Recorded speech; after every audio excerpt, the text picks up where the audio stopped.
மதிப்புக்குரிய பெரியவர்களே, இங்கே அமர்ந்திருக்கின்ற கழகத்தின் சிங்கங்களே, சான்றோர்களே, பெருந்தகைகளே, உங்கள் எல்லாருக்கும் என்னுடைய மனமார்ந்த வணக்கத்தை நான் தெரிவிச்சுக்கிறேன்.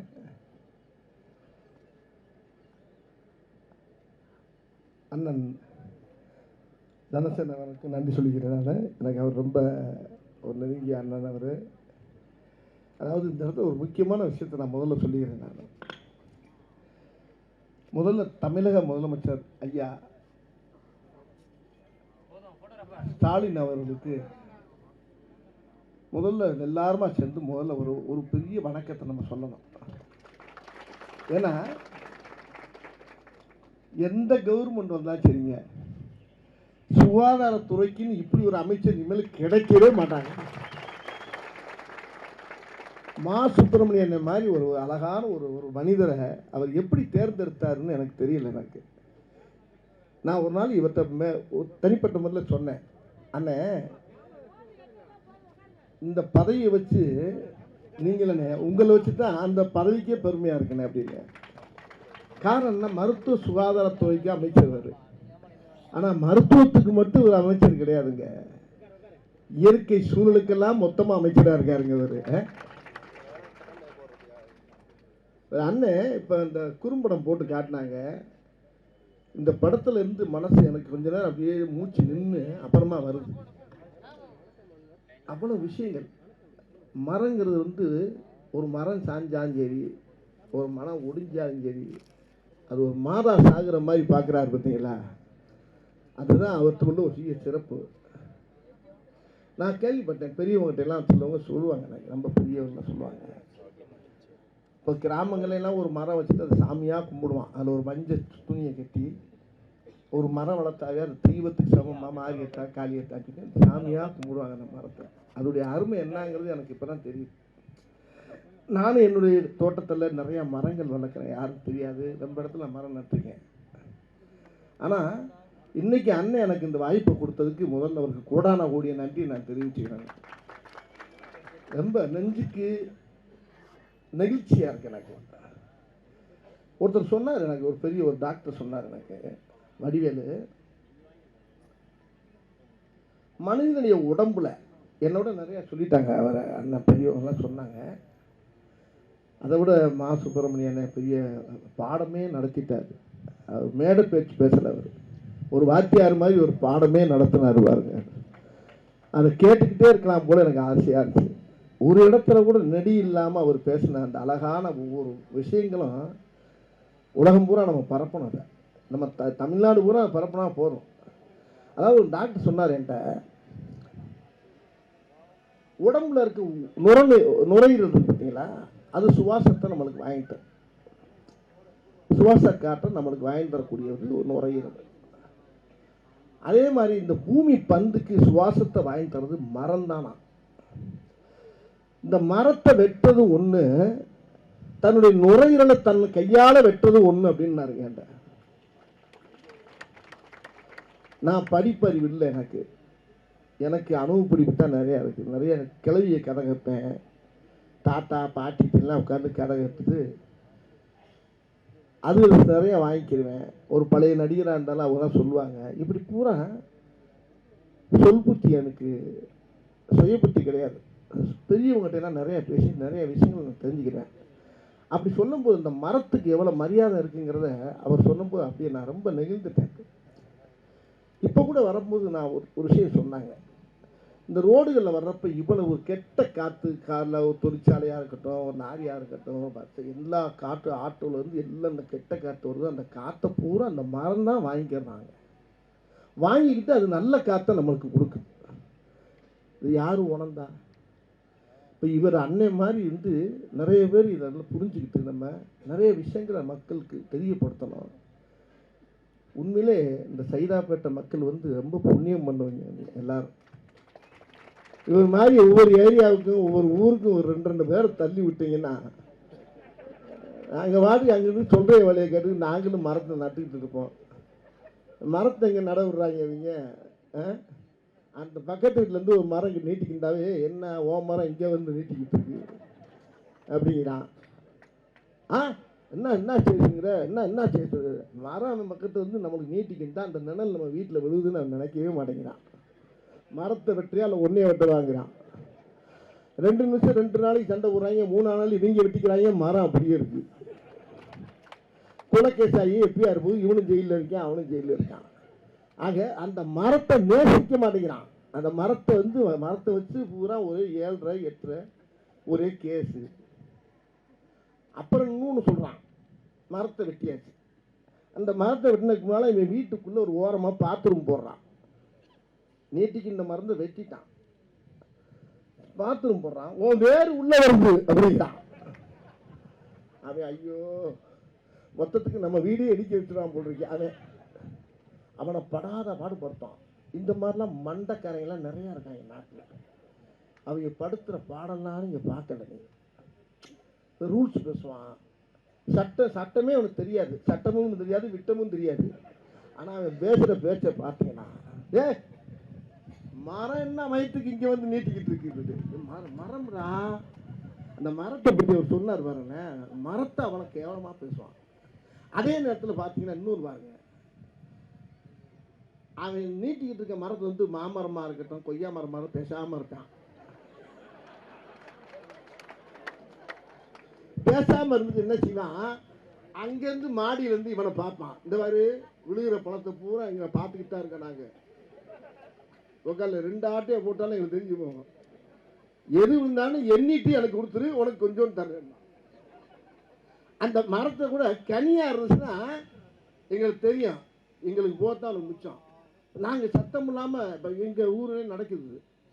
அதை பொறுக்கும் போது நம்ம வாட்சிமேனே கேட்பாரு, ஐயா எடுத்துக்கலாமா, 2 மரம் 2 பழத்தை எடுத்துக்கலாமான்னு. 2 எடுத்துக்க, அந்த 10 தள்ளி விடுங்கிறது. அப்போ கூட அந்த அதை கொஞ்சம் நிதானமாக தான் இருக்கேன். அடுத்த வீட்டில் நீட்டிக்கிண்டா கூட அது அவன் அது கனி மரமாக இருந்தால் அவன் அதை எண்ண ஆரம்பிச்சிடறான். இப்படி மரத்தை தப்பாக இடம் போட்டு மரத்துக்கு மரியாதையே இல்லாமல் நடக்கிற இடம்லாம் நிறையா நடக்குது. அதனால் மரத்தை ஒரு தெய்வமாக நம்ம வணங்கணும். அன்னைக்கு சொன்னாங்க பாருங்க, மா சுப்பிரமணியன் சொல்லும்போது ரொம்ப அழகாக சொன்னாங்க. ஒரு பேரழிவெல்லாம் இதுக்கு வர்றதுக்கு காரணமே மரங்கள் இல்லாதனால தான். ஒரு மரம் சாய்ஞ்சதுக்கு வந்து இன்றைக்கி இது வந்து 5000 மரத்தை வைக்கிறாருன்னா இந்த பாக்கியத்தை எனக்கு கொடுத்துருக்காரு பாருங்க. இன்றைக்கி நான் நிறைய மரங்கள் என் தோட்டத்தில், இடத்துல, எங்கள் ஊர்லாம் நிறைய நான் வந்து சத்தமில்லாமல் நான் நடுறது வளர்க்குறேன். ஆனால் இன்றைக்கி உங்கள் கூட சேர்ந்து இன்றைக்கி இந்த நிகழ்ச்சியில் கலந்துக்கிட்டு ரொம்ப பெருமையாக இருக்குது. ஆகையினால் தயவு பண்ணி எல்லாருமே இதை வந்து மனசில் ஏற்றிக்கிட்டு இதை வந்து எல்லா ஊருக்கும் இந்த மாதிரி பரப்பி, நான் தமிழக முதலமைச்சருக்கு சார்பாகவும் அண்ணன் மா சுப்பிரமணியனுடைய சார்பாக கேட்டுக்கிறேன். இதை ஊருக்கு இந்த மாதிரி ஒரு காரியத்தை செய்கிறதுக்கு ஒரு ஆளுகளை நியமித்து மரங்களை நட வச்சு இதை நீங்களே நம்ம கவர்மெண்ட்லேயே இதை செய்யணும். இன்றைக்கி நம்ம கவர்மெண்ட்டு இன்றைக்கி எவ்வளவோ சோதனைகளை சந்திச்சுக்கிட்டு இருக்கு. ஏன்னா இங்கே சென்னையில் புயல் வந்துச்சு, அங்கே பெரிய அரசியல் ஆக்கிட்டாங்க. ஆனால் அங்கே புயல் வந்துச்சு, அங்கெல்லாம் அரசியல் ஆக்க முடியாது. ஏன்னா தண்ணி பிச்சுக்கிட்டு போகுது. எங்கே அரசியல் ஆக்கிறது? ஏன்னா எங்கே இருக்கானே தெரில. இதே அரசியல் அங்கே போய் பண்ணலாம்ல, இல்லை முடியலை. கத்துறான், அதில் ஒருத்தன் சொல்கிறான், அவன் ஏன் டைரக்டர் அங்கே போகிறான், டைரக்டருக்கு அதுக்கு என்ன சார், அவன் ஊர்றாது. அவன் ஊருக்குள்ள அந்த பள்ளம் எங்கே இருக்குது, அந்த மேடு எங்கே இருக்குது, அது இது எங்கே இருக்குது, அது எங்கே இருக்குது, அவனுக்கு தான் தெரியும். போகக்கூடாதா? அப்போ என் ஊரில் வெள்ளம் தான் தனசனை உட்காந்துருக்கு, அது ஊரில் வெள்ளம்னா அதான் வேட்டியை கட்டி நிற்கணும். இவன் ஏன் போகிறான்னா, நான் போகாமல் என் ஊரில் நான் போகாமல் எவன்டா போகிறது, போகணும்ல. ஏன்னா எங்கே கிடந்து கத்துறான், எந்த குடிக்கல கிடக்கிறான்னு அவனுக்கு தான் தெரியும். அதில் இன்னொரு வார்த்தை சொல்கிறான், உதயநிதி எதுக்கு அனுப்பி வைக்கிறாரு? உதயநிதி யாராரு? போகணும்ல, போய் மக்களாக நான் இருக்கேன், உங்களோட சேர்ந்து வாழ்கிறேன், உங்க கூட இருக்கேன்றதை அவர் மக்களோட சேர்ந்து இணைஞ்சு வேலை செய்யணும்ல. இருக்கிற அமைச்சர்லேருந்து இருக்கிற எம்எல்ஏலேருந்து எல்லாரும் போய் அங்கே பூரா அதாவது தண்ணியில் அந்த கீதா ஜீவம்மெல்லாம் இறங்கி நடந்து போகிற காட்சியெல்லாம் பார்த்தா எல்லாம் இறங்கி அப்படியே அந்தளவுக்கு மேலே உத்தரவு போட்டு அழகாக பண்ணிக்கிட்டு. நான் இது அரசியல்லாம் பேச விரும்புகிறேன். இது அரசியல் கிடையாது நான் சொல்கிறது. எல்லாருக்குமே பங்கு இருக்கு. ஒரு அணில் முத கொண்டு போய் ஒரு மரத்துல இருந்து இந்த வெள்ளத்துல ஒரு கொய்யா பழத்தை போட்டா கூட அணிலே அணிலே எங்க இருந்து வந்து ஒரே ஒரு கொய்யா பழத்தை போட்டு அணில் கும்பிடணும். ஒரு அணிலா இருந்தாலும் எலியா இருந்தாலும் அது போய் அங்கே போய் ஒரு சின்ன ஒரு கனியை தூக்கி போட்டா கூட அது புண்ணியம் தானையா. இதுக்கு அவன் அங்கே அவனுக்கு என்ன வேலை அங்கே அவன் அங்கே போறான்னா அவன் யார் எங்க இருந்து அமெரிக்கால வந்து வந்திருக்கான் மாரி செல்வராஜ். தப்பு தப்பா பேசுறாங்க. நானும் அடைக்கடைக்கு பார்க்குறேன், முடியல. நான் யாரையுமே இப்போ நான் தனிப்பட்ட முறையில் சொல்லலைங்க. உதயநிதியெல்லாம் என்னையா தெரியுங்கிறான். உதயநிதி என்ன தெரியும்? அவர் அழகாக கேட்டுவிட்டார். ஒரு பத்திரிக்கையாளர் கேட்குறாரு அவரை போய், ஏங்க என்ன ஒன்று என்ன வேகமாக வேலைன்னாக்கா, நாங்கள் என்ன ஊர் சுற்றி பார்க்க வந்திருக்கோம், டூரிஸ்டாக வந்திருக்கோம், பார்த்துக்கிட்டு தான் இருக்கோம்லங்க போக கேட்டு. அவர் நல்லா பேசுவார். என்ன வேலை செஞ்சுக்கிட்டு தானே இருக்கு எல்லாம். ஒரே நாளில் இப்போ மழை பெஞ்சு வெள்ளம் அடிச்சுக்கிட்டு இருக்கும்போது ஒரு வேலை காணாங்க. எப்படி நீச்சலில் போய் என்னத்தை தருப்பேன் நாங்களாம் போக முடியுமா? போக முடியாது. மக்கள் படுற கஷ்டத்தை உண்மையிலே உணர்றாங்க கவர்மெண்ட்ல. அந்த அளவுக்கு அந்த அரசு அழகாக பண்ணிட்டு இருக்குது. இதில் ஒரு அழகான ஒரு காரியத்தை பண்ணுறாரு பாருங்க அண்ணன். உண்மையிலே ஒரு பேருக்கு முன்னால் மாசு அப்படின்னு வச்சுக்காதீங்களா, மாசுபடியாமல் பார்த்துக்கிறக்கூடிய அளவுக்கு இருக்காங்க. இது மாசற்ற மனிதன், நல்ல மனிதர் மா சுப்பிரமணியன் அவர்கள். என் பையன் பேர் சுப்பிரமணியன்னா உண்மையிலே அந்த பேர் ராஜ்கீயெல்லாம் ஒரு நல்ல எண்ணங்கள் உள்ளவங்க அவங்க. அண்ணன் அழகாக கஷ்டப்பட்ட காலத்தில் நான் பார்த்துக்கிட்டா இருக்கேன் அவரை. இந்த மாதிரி ஒரு நிகழ்ச்சியை நடத்தி என்னை வர வச்சதுக்கு ரொம்ப ரொம்ப ரொம்ப ரொம்ப சந்தோஷம். உங்களெல்லாம் சந்திச்சு சந்தோஷம். நானும் இப்போ அங்கிட்டு போய் ஏதாவது மரங்களை வாங்கி பிடிக்கி நட்டுக்கிட்டு இருக்கேன். இப்போ நீங்கள் சொன்னதுக்கப்புறம் இன்னும் நிறையா இறங்கி வேலை செய்யணும்னு இருக்கேன். இது ரொம்ப நல்ல விஷயம். அது இயற்கையுடைய குழந்தைகள் இங்கே உட்கார்ந்துருக்கவங்க, இயற்கை பெற்ற பிள்ளைங்க, இயற்கையை நேசிக்கிறாங்க பார்த்தீங்களா. அந்த இயற்கைனா கடவுள், கடவுள்னா இயற்கை.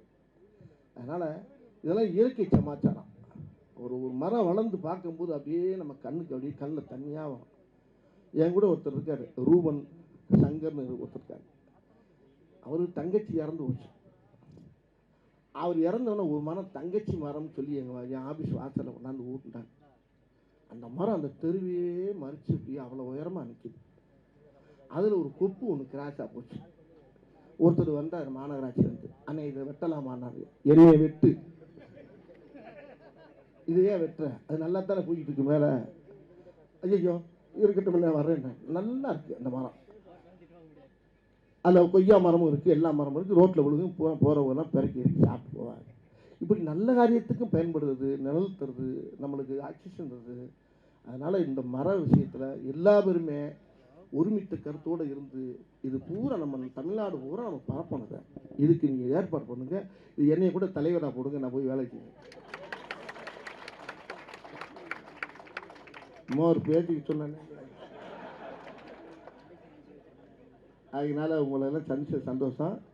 இனிமேல் யாருக்கும் சால்வைக்கு போடாதீங்க, ஆளுக்கு ஒரு மரத்தை கையில் கொடுங்க. உன்னா ஒரு சால்வை வாங்கிட்டு வந்து பொத்துறீங்கல்ல, பொத்தாதீங்க, மரத்தை வாங்கி தலையில் வச்சு விட்ருங்க, கொண்டு போட்டு அதை செய்யுங்க. இனிமேல் மரம் தான் நல்லது. மரம் மரம் மரம் உம்மரம் எம்மரம் எம்மரம் உம்மரம் மரம் மரம் மரம் மரம் சொல்லி மரமும் ஒன்று, தன்னுடைய மாதாவும் ஒன்று.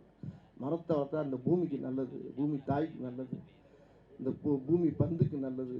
எல்லாரும் நல்லா இருப்போம். எதிர்கால சந்ததியெல்லாம் நல்லா இருக்கக்கூடிய ஒரு பெரிய ஒரு குறிப்பினை வந்து, அதாவது இந்த கெட்ட காற்று வந்து ஹாஸ்பிட்டலில் 1.5 லட்சம் 2 லட்சம் 8 லட்சம்னே கணக்கு வர மாட்டேங்குது. அந்த அளவுக்கு செலவு போகுது. ஆனால் அந்த மரம் காசே வாங்காமல் நம்மளுக்கு நல்ல காற்றை தருது. அதை மதிக்கிறோமா நம்ம?